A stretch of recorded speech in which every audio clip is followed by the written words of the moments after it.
नौकरानी ने बताया सच। बहू, इस मिठाई को बनाने का तुम्हारा तरीका क्या है? अगर हमारी बड़ी बुआ सुबम्मा आएंगी तो ऐसा देखकर क्या सोचेंगी? माँ जी, ये नया तरीका है, मैंने YouTube पर देखा था। ये बहुत स्वादिष्ट है, बड़ी बुआ को जरूर पसंद आएगा। YouTube? क्या उस फोन में देखकर खाना बनाने से वो स्वादिष्ट बनता है? हाथ का स्वाद होना चाहिए। मेरा तरीका देखो, हम सदियों से यही कर रहे हैं।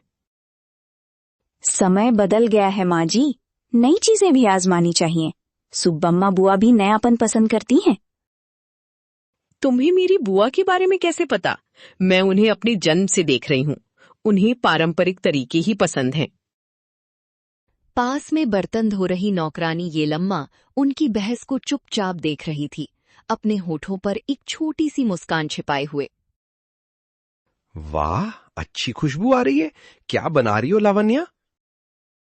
देखिए रवि, बड़ी बुआ के लिए एक नई तरह की मिठाई बना रही हूँ। मैं भी बना रही हूँ। देखो, सुबम्मा बुआ ही बताएंगी कि कौन सा अच्छा है। माँ, आप दोनों जो भी बनाएंगी वो अच्छा ही होगा। सुबम्मा बुआ किसी चीज में कोई कमी नहीं निकालेंगी। तुम बीच में मत आओ, तुम्हें क्या पता? हाँ रवि, आप बाहर बैठिए, हम देख लेंगे। अरे बेचारे, ये दोनों के बीच पिस रहे हैं। पंकजम अपने घर के बरामदे में बैठी शारदा के घर से आ रही आवाजों को कान लगाकर सुन रही थी। हे भगवान, अंदर तो कोई बड़ा युद्ध चल रहा है। सुब्बम्मा जी आ रही हैं, ये जानते हुए भी इन्हें शांति नहीं है। तभी पंकजम की सहेली कमला उधर से गुजरी। क्या है पंकजम, इतनी ध्यान से क्या देख रही हो? क्या शारदा जी के घर में कोई खास बात है? खास बात क्या कमला, विनाश हो रहा है। बड़ी बुआ सुबम्मा आ रही हैं, सास बहू दोनों मैं महान हूं तो मैं महान हूं कहकर लड़ रही हैं। सच में? बेचारे, उनके आने से पहले ही घर में शांति भंग कर रहे हैं। हाँ, यही तो, ये आधुनिक बहुएं आने के बाद सब ऐसा ही है। शारदा जी कितनी अच्छी हैं, वो लड़की बिल्कुल बात नहीं मानती। हाँ, वो लड़की थोड़ी घमंडी है, ऐसा सब कहते हैं। अभी तो बहुत कुछ है। सुब्बम्मा जी के आने के बाद असली फिल्म शुरू होगी, देखना। मैं तुम्हें सब विस्तार से बताऊंगी। ठीक है पंकजम, मैं चलती हूँ। तुम कुछ भी मत भूलना, बताना। इस घर में कुछ भी हो, मेरी नजर से कैसे बच सकता है? मैं ही तो हूँ इस गली का सीसीटीवी कैमरा। रसोई में शारदा सिलबट्टे पर चटनी पीस रही थी, जबकि लावण्या मिक्सर में कुछ पीस रही थी। दोनों के बीच प्रतियोगिता का माहौल था। सिलबट्टे पर पीसी हुई चटनी का स्वाद ही अलग होता है। उस मिक्सर में करने से सब गर्म होकर स्वाद चला जाता है। सुबम्मा बुआ इसी की तारीफ करेंगी, देखना। मिक्सर में तो काम जल्दी हो जाता है माँ जी, स्वाद में ज्यादा फर्क नहीं होता। वैसे भी अब किसी को इतनी फुर्सत नहीं है। फुर्सत नहीं होगी तो कैसे चलेगा? खाना बनाने के लिए लगन और फुर्सत चाहिए, तभी अमृत जैसा बनता है। रवि अंदर आया और मेज पर रखी दोनों चटनी में से थोड़ी चखी। वाह लावण्या, तुमने जो गोंगूरा चटनी बनाई है वो लाजवाब है, बहुत स्वादिष्ट है। अच्छा, तो मेरे हाथ का खाना खाकर ही तो तुम इतने बड़े हुए हो, क्या वो भूल गए? अरे माँ, आपकी चटनी भी अच्छी है, दोनों अच्छी हैं। अब तो ठिकाने पर आ गए, पहले बताना चाहिए था। मेरी जिंदगी तो इधर कुआं उधर खाई जैसी हो गई है। किसे तारीफ करूं, किसे डांटूं, समझ नहीं आ रहा। चुप रहना ही बेहतर है। इन्हें अभी तक समझ नहीं आया, ये चटनी का झगड़ा नहीं, जिद का झगड़ा है।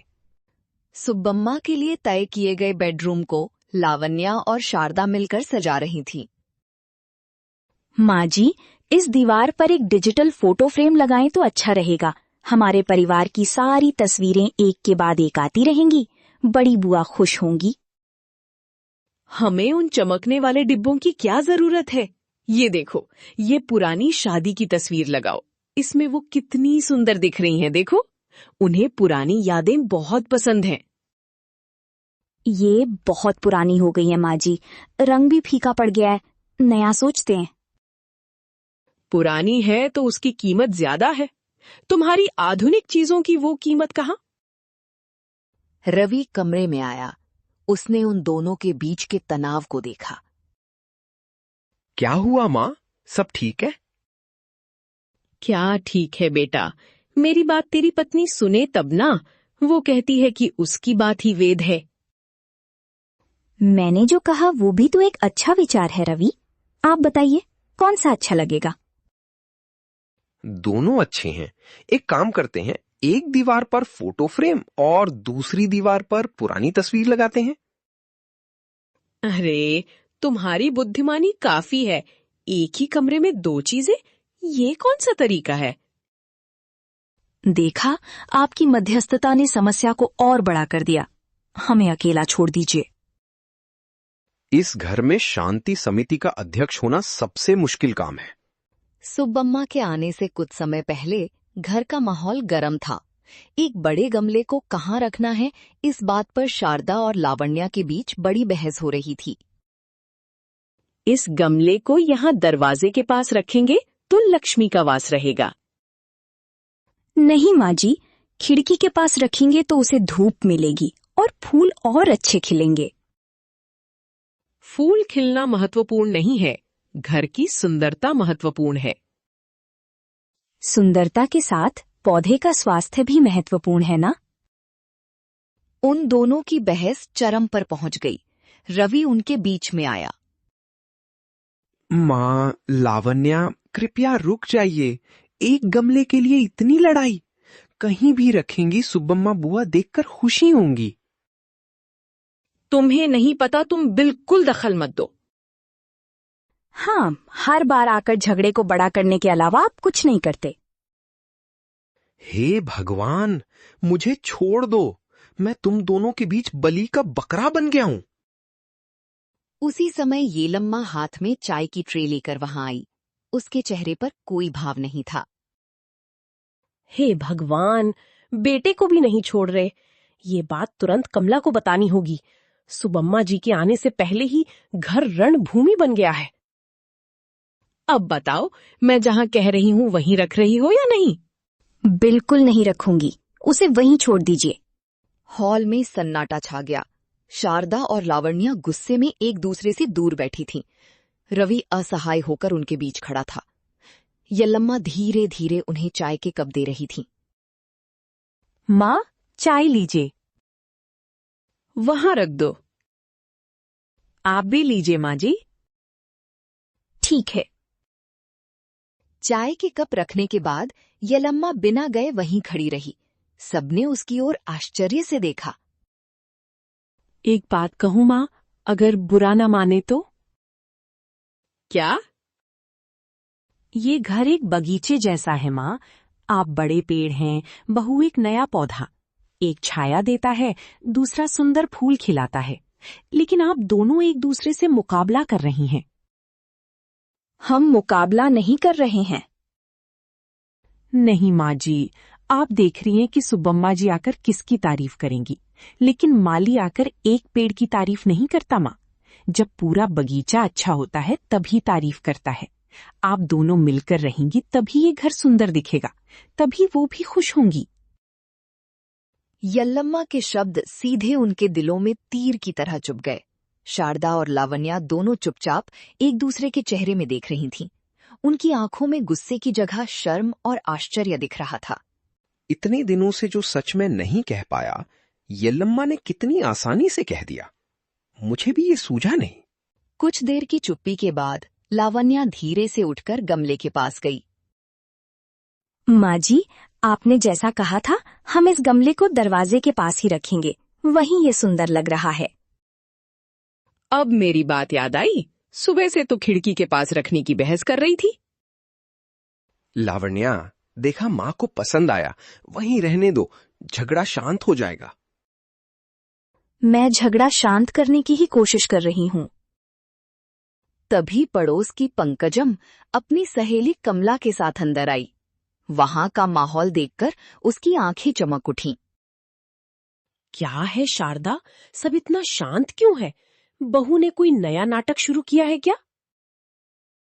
अरे ऐसा कुछ नहीं है पंकजम, बस एक छोटी सी बात थी। छोटी सी बात के लिए घर इतना शांत है? क्यों लावण्या, तुम तो नौकरी करने वाली पढ़ी लिखी हो ना? सास को पसंद आने वाला व्यवहार करना नहीं सीखा? सीख रही हूँ पंकजम जी, लेकिन मैंने ये भी पढ़ा है कि अगर पौधे को धूप ना मिले तो वो मर जाता है। देखा उसका घमंड, मेरे सामने ही पलटकर जवाब दे रही है। लावण्या, उनके सामने नहीं, कृपया रुक जाओ। माँ जी, संसार के लिए पुराना और नया दोनों चाहिए कहते हैं। पौधे को धूप और छाया दोनों चाहिए ना? यल्लम्मा की बातों से शारदा एक पल के लिए सोचने लगी। उसने पंकजम की ओर देखा। उसके चेहरे पर व्यंग्य दिख रहा था। नौकरानी भी तुम्हें सलाह देने की हैसियत में आ गई शारदा? ये सब इस नई बहू की वजह से है। माँ जी, उनकी बातों पर ध्यान मत दीजिए। ये लम्मा ने जो कहा वो सच है ना? मैं मानती हूँ कि उस पौधे को धूप की भी जरूरत है। शारदा ने आश्चर्य से उसकी ओर देखा। वो भी उठकर लावण्या के पास आई। रहने दो बेटा, तुम जैसा कह रही हो खिड़की के पास ही रखते हैं। पौधे को धूप भी तो चाहिए ना? ठीक है माँ जी, एक काम करते हैं, सुबह खिड़की के पास और शाम को दरवाजे के पास रखेंगे। दोनों की बात रह जाएगी। देखा कैसे बात बदल दी? ये लड़की बहुत चालाक है। तुम्हारी अकल बहुत तेज है। ठीक है, वैसे ही करते हैं। वे दोनों मिलकर उस गमले को सजा रही थीं। रवि आश्चर्य से देख रहा था। क्या तुम दोनों बिना झगड़े काम कर रही हो? क्या आज सूरज पश्चिम में उगा है? अपना व्यंग्य बंद करो। अगर मेरी बहू अच्छी सलाह देती है तो मैं क्यों ना सुनूं? देखा, हम दोनों एक हो गए हैं। अब आपकी चालें नहीं चलेंगी। ये लम्मा दूर से देखकर संतुष्टि से मुस्कुराई। एक कार घर के सामने रुकी।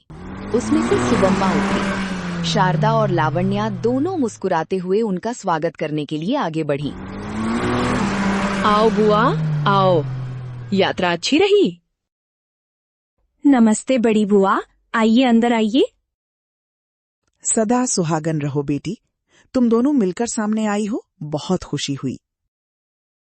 तभी पंकजम वहां दौड़ती हुई आई। उसके चेहरे पर कोई बड़ी खबर बताने की आतुरता थी। अरे सुबम्मा जी, आपके आने से पहले यहाँ कितना हंगामा हो गया। सास बहू। पंकजम, मेरी बुआ अभी अभी आई हैं। घर में खुशी का माहौल है।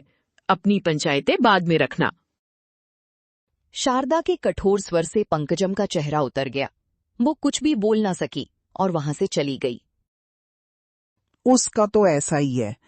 चलो अंदर चलते हैं। अरे वाह, पंकजम जी को सही जवाब दिया। घर में अब शांति आई है। सुब्बम्मा हॉल में सोफे पर बैठी थीं। लावण्या और शारदा दोनों उनके बगल में बैठी बातें कर रही थीं। घर में शांत माहौल था। शारदा, तुम्हारी बहू बहुत अच्छी बच्ची है। घर को कितना साफ और सुंदर सजाया है। बेटी, मैंने तुम्हारी सास द्वारा बनाई गई मिठाइयां खाईं। उस हाथ में अभी भी वही पुराना स्वाद है। उसी समय पड़ोस की पंकजम अपनी सहेली कमला के साथ अंदर आई। उसके चेहरे पर अत्यधिक विनम्रता का नाटक था। ओहो, घर में तो बड़ा त्योहार जैसा लग रहा है। सुब्बम्मा जी कब आई? देखते ही आपका चेहरा कितना शांत लग रहा है। अभी अभी पंकजम, आओ बैठो। कमला, तुम भी आओ। क्या लावण्या जी, आपने तो कोई पुण्य किया है। सुब्बम्मा जी जैसी बड़ी हस्ती के मुंह से तारीफ, ये कोई छोटी बात है क्या? सच है, आजकल पढ़ी लिखी बहुओं का घर को इतने अच्छे से देखना बहुत कम देखने को मिलता है। सिर्फ लावण्या अकेली नहीं, हम दोनों मिलकर करते हैं। अरे, ये आपकी महानता है शारदा जी। आपकी उम्र में और काम क्यों करना? सब लावण्या देख लेगी। ऑफिस का काम, घर का काम, बेचारी कितनी थक जाती होगी। पंकजम बुआ, हमारे घर में कोई नहीं थकता। हम सब एक दूसरे की मदद करते हैं। हाँ पंकजम जी, माँ जी के अनुभव के बिना कोई काम आगे नहीं बढ़ता। फिर भी ऑफिस जाने वालों को फुर्सत कहाँ होती है। बस नाम के लिए मदद कहते हैं, लेकिन असली बोझ तो घर में रहने वाले ही उठाते हैं। शारदा के चेहरे से मुस्कान गायब हो गई और एक प्रकार की कठोरता आ गई। लावण्या असहज होकर हिली। मेरी पड़ोस की सुशीला अम्मा की बहू भी नौकरी करती है। बेचारी वो रोज बताती हैं कि बहू के घर आने तक कॉफी बनाने की भी फुर्सत नहीं होती। सब एक जैसे नहीं होते ना, अनावश्यक तुलनाएं क्यों? माँ जी, क्या सबके लिए छाछ लाऊं? येल्लम्मा के सवाल से बातचीत में आए व्यवधान को सुब्बम्मा ने चतुराई से संभाला। हाँ, ले आओ बेटी। पंकजम, तुमने जो कहा वो सच है। लावण्या पढ़ी लिखी बच्ची है, सक्षम है। शारदा अनुभवी है, घर की बड़ी आधार है। लेकिन असली ताकत अलग अलग होने में नहीं है। एक अनुभव है, दूसरा नयापन। जब ये दोनों मिलते हैं तभी वो घर खिल उठता है, जैसे सोने में सुगंध मिल जाए। ऐसा ही है बड़ी माँ? और नहीं तो क्या। जैसे कार के 4 पहिए होते हैं, वैसे ही घर में सब महत्वपूर्ण है। अगर एक पहिया महान है, दूसरा कम है, तो यात्रा चलेगी क्या? घर की सिर्फ बातों से तारीफ नहीं, मन से आशीर्वाद देना चाहिए, तभी उस घर में लक्ष्मी का वास होता है। पंकजम और कमला के चेहरे उतर गए। येल्लम्मा द्वारा दी गई छाछ चुपचाप पीकर कोई बहाना बनाकर वहां से खिसक गए। देखा उसकी बातें? छोड़िए माँ जी, बड़ी बुआ ने कितनी अच्छी बात कही।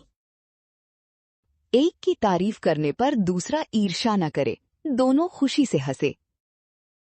ये सब लावण्या की वजह से है बुआ, उसने भी बहुत मदद की।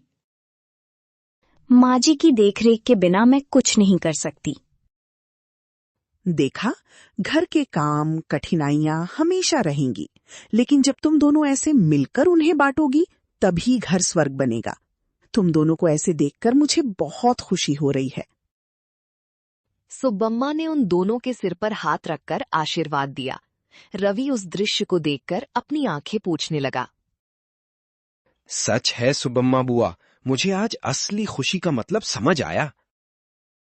दरवाजे के पास खड़ी येल्लम्मा ये सब देख रही थी। उसके होठों पर एक शांत, संतुष्टि भरी मुस्कान खिली हुई थी।